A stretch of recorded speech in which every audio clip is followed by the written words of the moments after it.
నమస్తే దోస్తులు, అందరు ఎట్లున్నారు? మంచిగా ఉన్నారా? ఇవాళ తెలంగాణలో ఉన్న ముఖ్యమైన ముచ్చట్లలో ఓసారి చూద్దాం. అధికారాన్ని అడ్డం పెట్టుకుని బీఆర్ఎస్ చేసిన మరో స్కామ్ బయటకు వచ్చింది.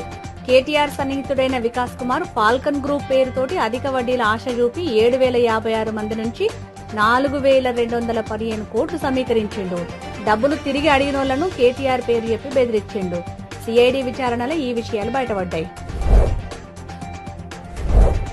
హైదరాబాద్ ను అభివృద్ధి చేసుడుతో పాటు కాలుష్యాన్ని తగ్గించేటట్టు మూసీ ప్రక్షాళన చేపట్టింది రేవంత్ సర్కార్.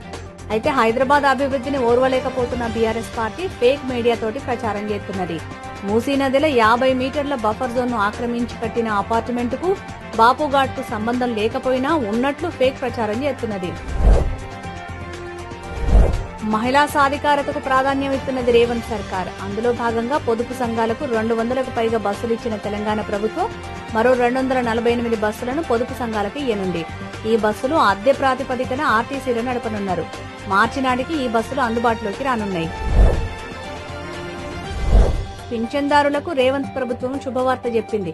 ఎన్నికలలో ఇచ్చిన హామీ మేరకు త్వరలోనే చేయూత పింఛన్లను 2016 నుంచి 4,000కు, దివ్యాంగుల పింఛన్ను 4,000 నుంచి 6,000కు పెంచనుంది.